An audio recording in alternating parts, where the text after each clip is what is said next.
我印象最深刻嘅咧就係孩子喜歡聽你説嘅嗰部分，因為咧呢個部分咧記載有不少嘅小朋友佢哋嘅心聲啦，有啲嘅片語佢希望佢父母會對佢講嘅，我覺得係好重要㗎。好多時候啲父母同細路仔講嘢，梗係諗住大人想同佢講乜嘢，就唔知道細路仔想你同佢講乜嘢。我覺得最值得討論嘅咧，其實有幾部分都值得討論嘅。不過如果係話比較上咧，我諗係説話的力量啦。因為我哋好多時嘅溝通都係透過講嘢嘅。咁咧，尤其係中國人咧，我哋真係好多嘢講㗎喎。但有時一句唔覺意嘅説話，可能就傷害咗佢嘅心。好似父母太忙啦，一脾氣唔係幾好啊，講一句嚴厲嘅或者刻薄嘅説話，原來傷害咗小朋友佢嘅自尊心。所以我覺得喺呢部分咧，真係需要多多討論，讓做父母嘅知道佢講嘅説話嘅時候，就算係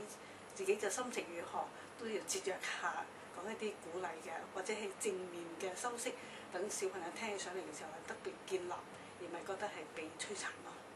我覺得呢本手冊咧真係好特別嘅，就係佢多元化，有從小朋友佢發表佢自己喜歡聽嘅言語啦，有講到一啲嘅作家佢哋嘅睇法啦，亦都有教育學者啦，有傳道人啦，不同嘅人從佢不同嘅角度去談論同一個題目，咁變咗咧係好豐富咯。咁本書雖然係咁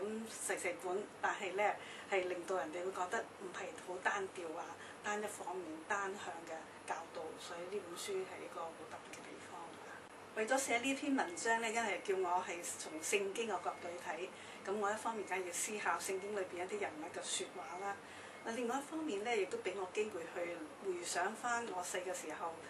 爸爸媽媽對我講説話對我嘅影響。因為而家佢哋都翻到天家啦，咁其實好耐都冇去諗佢講説話。為咗寫呢篇文章，我又再諗，覺得好溫馨。不但止係去想，亦都俾我呢個懷念。咁我覺得係一個好嘅經歷嚟嘅。咁我就諗起原來佢哋有啲説話，直到而今我仍然係念念不忘。原來呢啲説話